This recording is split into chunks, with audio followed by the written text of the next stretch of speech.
Hey, I'm Braden. I've spent the last almost a decade working with churches and ministries in branding and design. And I want to share with you today how to create a congregational survey. This is going to give you an insight into what your members think about your church, how they perceive it, and ultimately why they attend.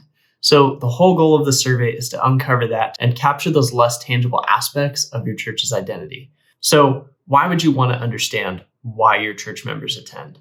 Maybe you're getting ready to do a rebrand. This is normally why I give a congregational survey template to a client that I'm working with. We're doing a lot of research in order to capture their vision and identity and turn it into something visual. So to do that, we need to understand what people's perceptions of their church are and why they come back week after week. You have a couple of options of how to create this congregational survey, but the way I would recommend doing it is digitally with a Google form or SurveyMonkey. I think Church Center also has some tools that allow you to distribute a survey digitally with a web page with a link. So I would recommend doing it that way. You also have the option to do it with paper. And if your church is smaller, this could be a great way to connect in person one-on-one and give everybody a chance to fill out the survey during a worship service or during Sunday school. And you can just print out copies and then collect them at the end. It's totally up to you. But those are the two main ways to distribute the survey. The reason I like digital is not only it's easier for people to do, they can access it on their phones. You can put a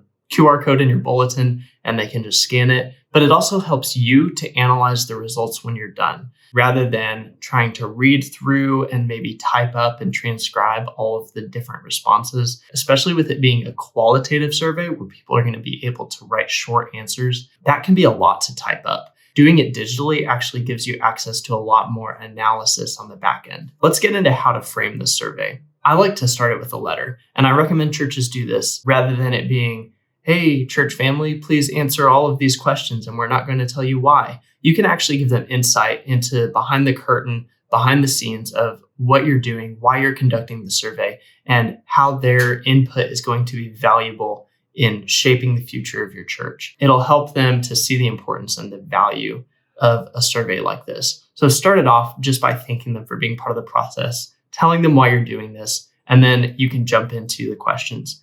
Now, your question design should be clear and simple. You want them to be really short. I have a survey template that I've created for you. It's totally free. You can download it in the description below.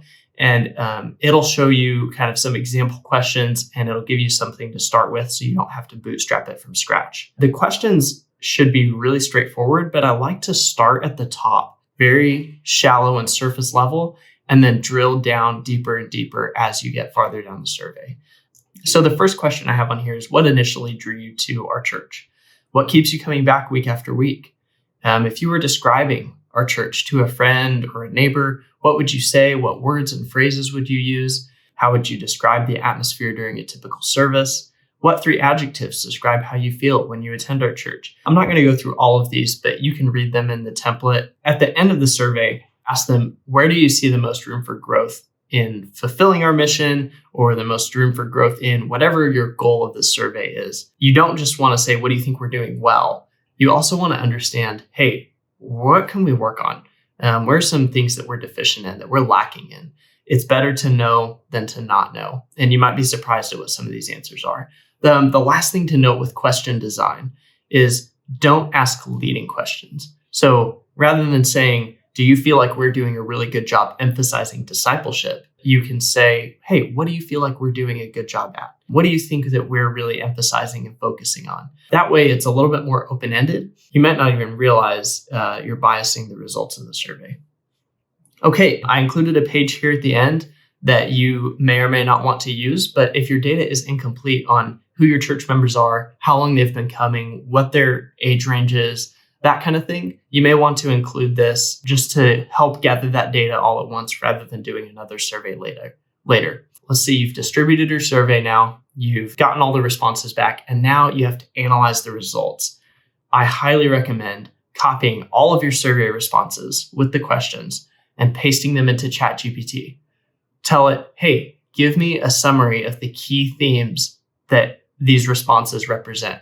That's going to give you a really robust explanation and help you understand key themes and threads in your congregation's responses very quickly. ChatGPT is an amazing tool. Use it. If you also want to see visually maybe how some of these words are coming up and being used frequently, use something like a word cloud generator. There are free ones online all over the place. That will help you see, oh, wow, people really talked about hospitality a lot. Our church is very good at it. And that's something that maybe we want to emphasize in our brand going forward or in our messaging going forward. Okay, so that about wraps up the congregational survey. I hope this was helpful to you in how to construct one, how to distribute it, how to analyze the results. Again, the template is down in the description, so you can get that for free. There's no sign up or anything like that required. All right, we'll see you later.